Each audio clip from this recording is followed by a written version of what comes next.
Well, hello. Welcome to CIPS Level 4, Diploma in Procurement and Supply Revision Tips for Module 5, Commercial Negotiation. And this is Learning Outcome 3, which is to understand how commercial negotiations should be undertaken. So we're going to look at the stages and the different methods that we can influence the achievement of the outcomes, the communication skills that help us to achieve our outcomes, and how processes and outcomes of the negotiation inform our future practice. So now we're looking at the phases of a negotiation. And the first phase is the opening stage. This is the stage in the first few minutes when parties meet and greet each other, and we're seated in the negotiation room in preparation for the main event. It sets the tone for the meeting. So you need to be on time, get the names of the other party correct, and offer a firm handshake, maintaining eye contact. Speak clearly and be courteous, and be prepared to engage in small talk to break the ice. Check the people in the room have the authority to make a deal. And by the end of this stage, you should be able to check that you've got all the issues you want to discuss on the table. You then move into the testing phase, where each side gets to test the other's position without giving too much away. The information gained at this stage helps you to decide which negotiation option to go for, or maybe to change your approach, either tougher or less demanding. Now, at this stage, you need to listen attentively, using opening questions to obtain information that's missing, identifying common ground, clarifying both parties' perceptions to avoid misinterpretations, and do show concern for the other party's needs and interests. Develop new options in your head based on new or unexpected information to share with your team during the breakout session. And at the end of the testing phase, you should be able to have confirmed or clarified your key assumptions, and you should understand why and what of the negotiation, so there's less risk for surprises later. You then move into the proposing stage, where either both sides will seek to establish a zone of potential agreement, and they start making tentative proposals regarding their offering. In the case of negotiations where the other party has already submitted a tender or a proposal, this stage provides an opportunity for them to make proposals to improve on their initial offer. These could be general suggestions or could target areas highlighted in advance from the buying side. And then the bargaining or trade stage. Both parties trade concessions, and proposals move from being tentative and general to more defined and definite and specific. This stage may be short, particularly if the testing and proposal stage have elicited useful insights by both parties into each other's underlying interests, what their red lines are and walkaway points, and the zone of potential agreement is effectively confirmed.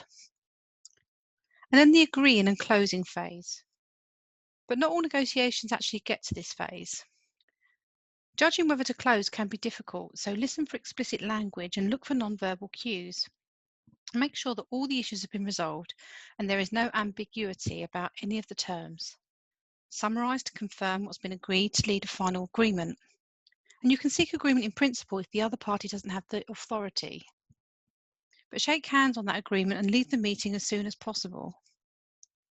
And then immediately or soon after, put the terms of the details into an agreement in writing to confirm mutual understanding.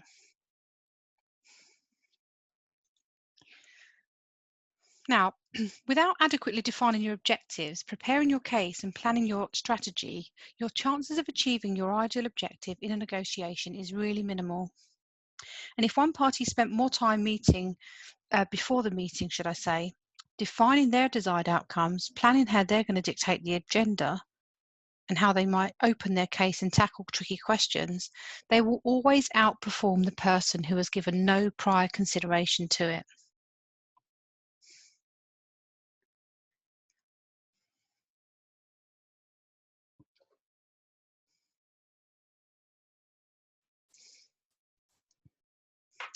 The initial phase should incorporate objective setting, preparation and planning. And preparation is about researching your own precise requirements and latitude for movement. The market, the other party's strengths and weaknesses, and making some educated assumptions about their ideal and fallback positions. Rapport building helps to establish trust and a belief in the common ground between you and the other person. That creates a reason for people to agree with you or do what you want them to do, because like you, they want to overcome some of these barriers created by power imbalances and differences or conflicts of interest. And the use of verbal and non-verbal communication techniques is key to a good opening. Effective testing involves using effective questionings, which we will move on to later. But build rapport, use questions like who, how, what, where, why. Listen actively. Use facilitating behaviours and verbalise any non-verbal signs, creating a conducive atmosphere.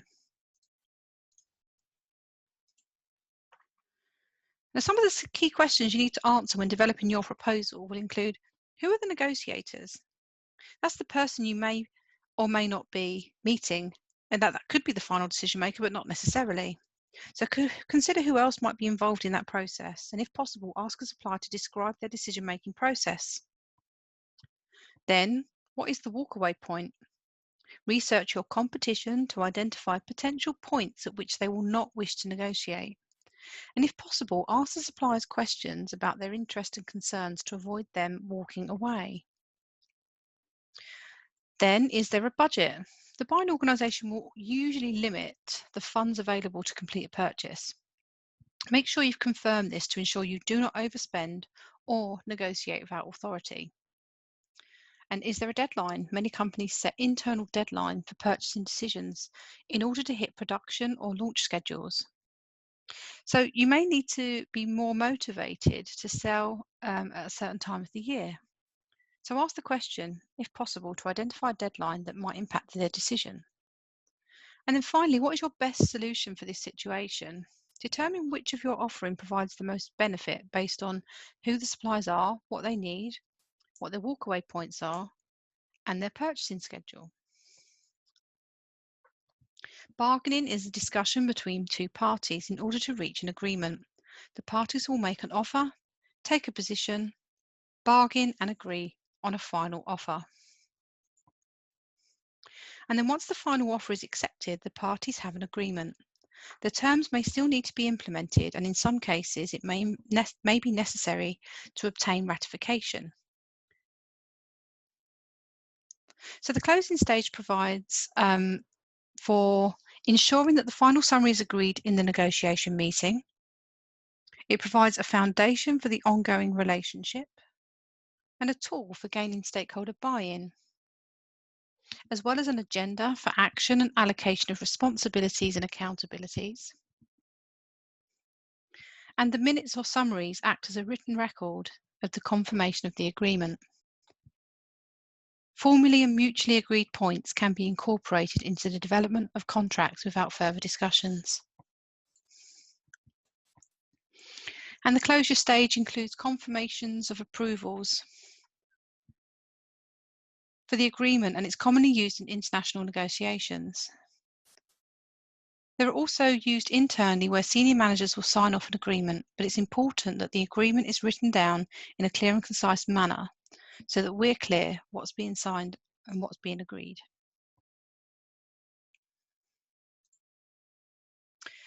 Now, techniques to persuade others take form in 5 ways. Now, we can be accommodating, also called compromising. This is where each party makes a mutual concession to come to an agreement. And this can be used where the parties have reached an impasse and it was the only way forward. Bargaining. This is where both parties debate to confirm what each party believes is valuable to them. This can be used when the parties research the value and the item and can establish its worth. Emotion. This is where the parties make their feelings known and express them to the other party. This can be used where the negotiator wants to generate energy during the meeting and get the other party to act on the proposal being presented. Logic. This is where we use facts and figures to persuade the other party, and it can be used when they are willing to come to an agreement based on evidence. And then threat, which is where the party makes a statement of intention to conduct a hostile action against the other party. So it can be used when the other party is unwilling to move towards agreement based on logic and emotion. Now, the key objective of distributive negotiations is to maximise one party's share of value, and it's based on a win-lose outcome. The tactics will therefore centre around probing the other party's negotiation position, and that's to identify walkaway points and express words differently to give a different perspective to their view. Or you persuade the other party their position is weaker than they think. They can take longer to come to an agreement, to force the other party to agree and persuade the other party that their own position is stronger. The integrative negotiation involves collaborative problem solving with the aim of exploring possibilities so that both parties find a mutually satisfying win. So it's a win-win solution. And this will include tactics that expand the pie, trading variables of different values, offering add-ons such as an introduction to other divisions in the company without guaranteed business, reducing costs, or revisiting the issues to view them from a different perspective.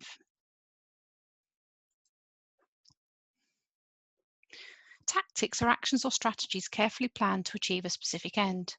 They work best if used sparingly and as part of your plan. They're particularly effective when dealing with untrained negotiators, but their effectiveness will decrease over time, as the other party will recognise and be able to counter them if you use them repeatedly.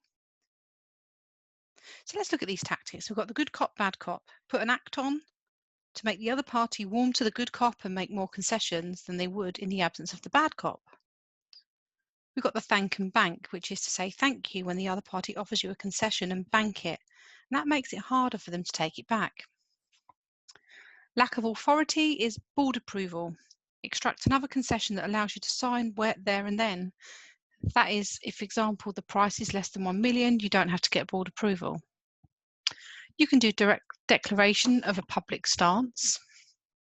Say publicly what you expect from the deal, like promising union membership, a 10% pay rise. Use this as an emotional pressure with the employer in a meeting to gain concessions without which you would lose face, which in many cultures is highly undesirable. Getting peanuts is pretending something that you need is not important. For example, you might not initially communicate your need for urgency in case the other party wants to surprise you. And this means that you may not need to pay extra, whereas if you indicate the value of fast delivery, you will be charged for it. Then there's the salami, one slice at a time. Ask for an exceptional one-off concession that is normally hard to get, like extra long payment periods, but once granted, the precedent is set and it will be easier to get it again. There's the outrageous initial demand. Your first demand is so high that the other party is shocked, and you condition them to move close to your position. This is linked to anchoring.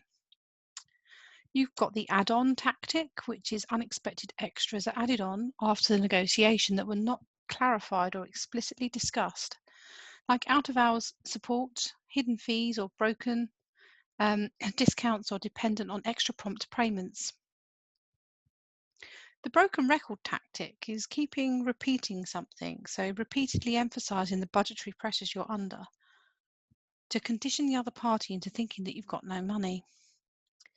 And then the one more thing tactic is when you wait until the end to ask for a concession, you know is you're going to get it because you're so close to that deal. I mean, sometimes they call it the quivering quill because they're literally ready to sign and you just say, oh, could you just throw this in as well? And they're so sick to death of negotiating with you that they just sign.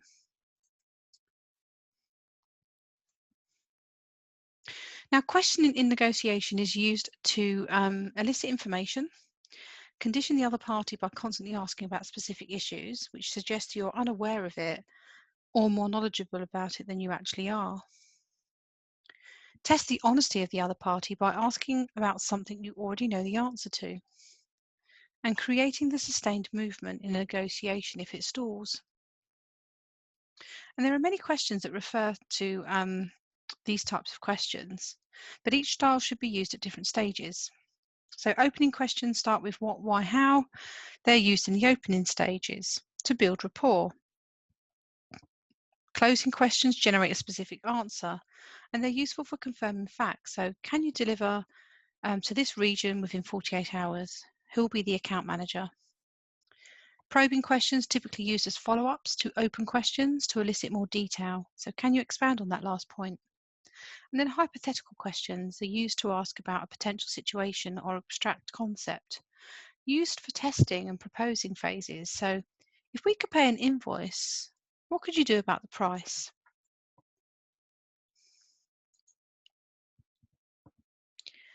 So skilled negotiators will have good listening skills. They're active listening to provide them with information, attuned to verbal communication signals from the other party.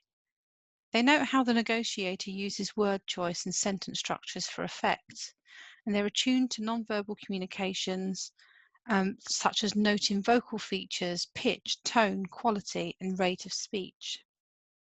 Three common pitfalls that hinder active listening are thinking of negotiation as a job of persuasion and speaking rather than listening. Using the time in which the other person is talking to prepare what to say next and not hearing what you want to hear. But these rules of active listening should help you to become a successful negotiator. So be motivated to listen. Do not interrupt the other party when they're speaking. Fight off distractions. Write everything down. And listen with the goal in mind.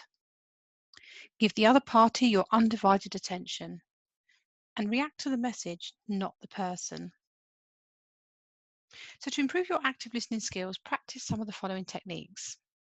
Ask probing questions to obtain deeper and more meaningful information. Use brief, positive prompts such as, oh, and okay, and that shows that you're listening to keep the other party speaking.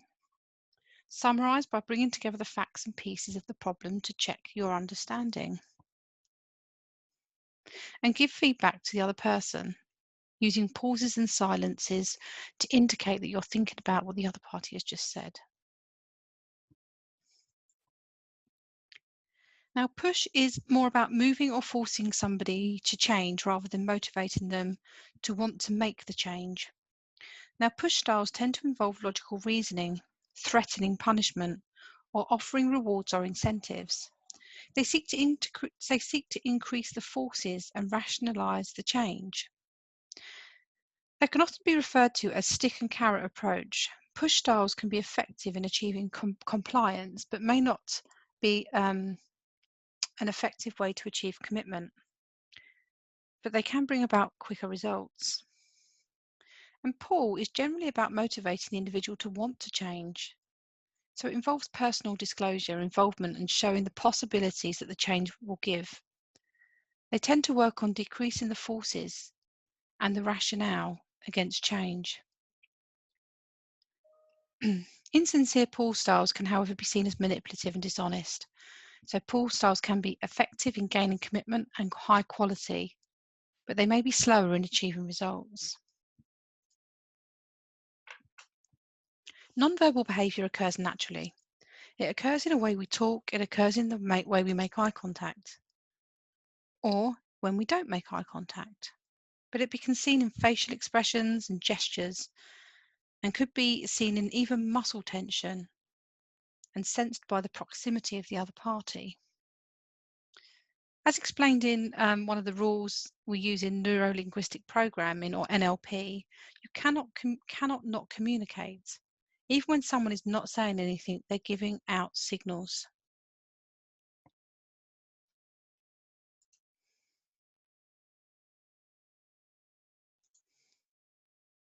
Now, when professionals deal with organisations based on their countries, cultural differences that affect values in the workplace can come into play. Some large multinational organisations mitigate issues that arise as a result of cultural differences in a number of ways, from employing or deploying staff within the same cultural background as part of their negotiating team, using a local agent for overseas purchasing, and Professor Hofstede initially classified non-cultural against 4 dimensions, which was later expanded to 6. So the first is power distance. This is the extent to which the unequal distribution of power is accepted by members of society. Uncertainty avoidance is how much members of society are threatened by uncertain and ambiguous situations. Individualism, collectivism is the tendency to take care of oneself and one's family versus the tendency to work together for the collective good. Masculinity and femininity is the extent to which highly assertive masculine values are predominant. And then you've got the long-term orientation, the extent to which thrift and perseverance are valued over respect for tradition, fulfilling solid obligations and protecting one's face. So that's kind of the short term versus the long term. And then you've got the indulgent versus the restraint. So the indulgents allow themselves relatively free gratification. They have fun, whereas the restraints are suppressed and quite strict on their social norms. Now, emotional intelligence is the capacity to be aware of, control, and express one's emotions and to handle interpersonal relationships with good judgment and without doubt. The emotional intelligent negotiator understands their own feelings and that of others. They make use of these feelings to achieve emotional rewards for both parties.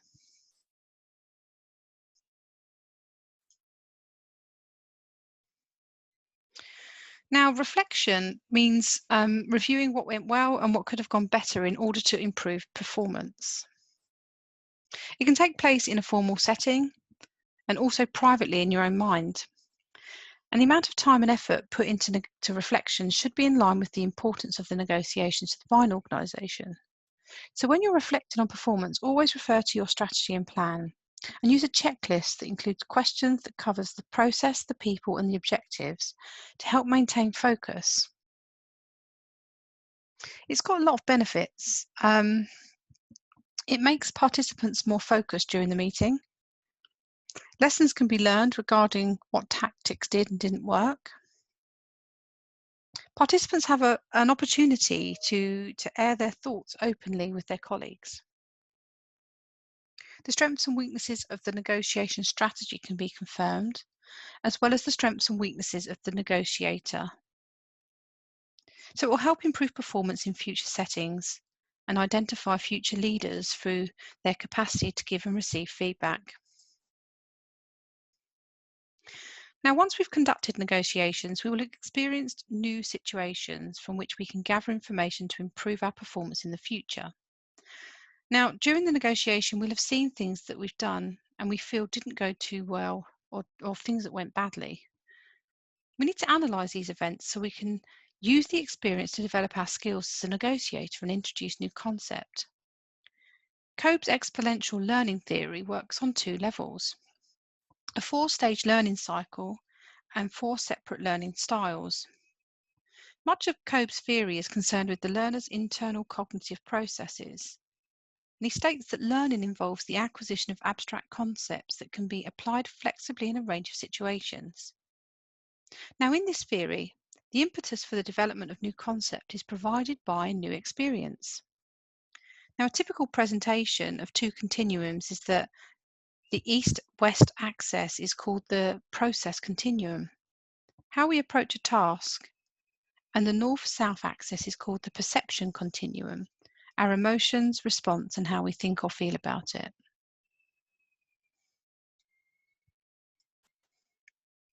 Now, evaluation of the negotiation need not wait until the end of the process.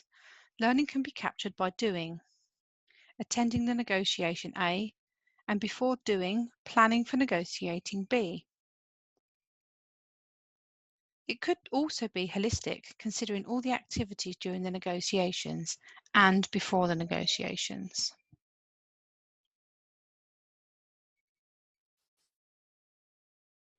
And then finally, contract management is the process designed to ensure that both parties to a contract meet their obligations and that the intended outcomes of a negotiated agreement are delivered.